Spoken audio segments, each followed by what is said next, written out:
کو ایک صحابی تھے جوان 12-14 سال عمر, عشق لگا سی کھیڑا کھیڑ دینوں, 12-14 سال عمر تو ہر وقت حضور کے پاس رہتے تھے. صحابہ کہتے ہیں ہم نے سوچا ہر وقت ہی رہتا ہے.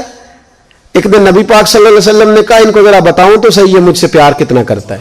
صحابہ کو تجربہ کرانے کے لیے حضور نے اس سے کہا مجھ سے پیار کرتے ہو؟ اس نے کہا بیبا آپ کو پتہ ہی ہے سارا. تو حضور نے فرمایا جاؤ اپنے باپ کی گردن کاٹ کے لاؤ. اس کی اوکھا دے بابا کام ہے, ہاں اپنے باپ کی گردن کاٹ کے لاؤ. 12-14 سال عمر, چھلانگ لگائی. مسجد نبوی کے دروازے پر مولا علی شیر خدا کھڑے تھے.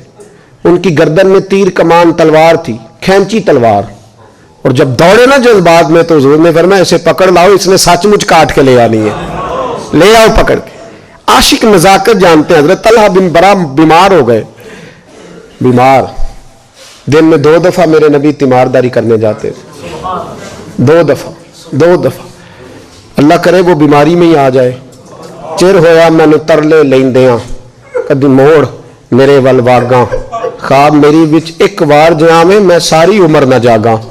نبی پاک صلی اللہ علیہ وسلم 2 دفعہ تیمارداری کرنے جاتے, 2 دفعہ دن, 2 دفعہ حضور پتہ لے. ایک دن حضور شام کو گئے, ان کا ماتھا چوما تو حضور کی آنکھوں میں آنسو آ گئے.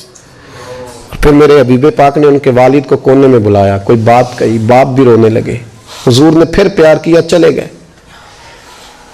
حضرت طلحہ اپنے ابا جی سے کہنے لگے حضور کیا کہہ کے گئے؟ کہا بیٹے کچھ نہیں. کہا نہیں مجھے بتائیں. کچھ نہیں, رشتہ ہی بڑا نازک, نہیں بتائیں. تو باپ نے سر پہ ہاتھ رکھا, کہا حضور کہہ گئے ہیں تو آج شام کو فوت ہو جائے گا, اور جب حضور نے کہا جب اس کا انتقال ہو جائے تو مجھے خبر کرنا.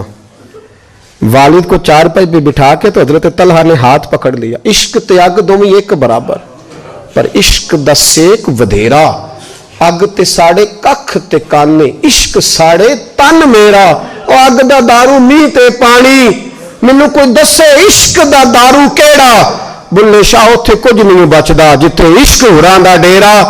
ہاتھ پکڑا باپ کا اور کہنے لگے ابا جی ایک وعدہ کرو, رات کو جب میں فوت ہو جاؤں تو نبی پاک کو اطلاع نہیں دینی, خبر. کہا بیٹے حضور کہہ گئے دینی ہے, تو کہتا نہیں دینی, کیوں؟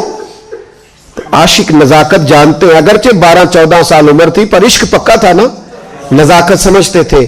کہنے لگے ابا جی جن گلیوں سے حضور نے گزر کے آنا ہے وہ یہودیوں کی گلیاں ہیں, ایسا نہ ہو میرے جنازے کی خاطر حضور گزرے اور کوئی میرے نبی کو تکلیف دے دے, اس لیے خبر نہیں کرنی مصطفیٰ کو. آپ جنازہ پڑھ کے دفنا دینا. رات کو انتقال ہوا, باپ نے جنازہ پڑھا, دفن کیا. سارا کچھ جاننے والے رسول آئے, کہا مجھے بتایا کیوں نہیں؟ عرض کی محبوبہ, کہتا تھا حضور کو تکلیف نہیں دینی, میری ذات کی خاطر تکلیف نہ دینا, نہ کوئی یہودی تکلیف نہ پہنچا دے, گلیاں یہودیوں کی ہیں, قربان جائیں. ساری دنیا روزہ رسول پہ, اور میرے رسول نے فرمایا مجھے بتاؤ اس کی قبر کہاں ہے. ساری دنیا روزہ رسول پہ, اور نبی پاک اس غلام کی قبر پہ کھڑے آنسو بہ رہے ہیں. صحابہ کہتے ہیں ہر قبر پہ دعا یہ ہوتی تھی یا اللہ قبر کشادہ کر دے, یا اللہ اس کا حساب آسان کر دے. یہاں دعا بھی انوکھی, اس کے لیے دعا بھی انوکھی, رشتہ ہی بڑا نازک ہے.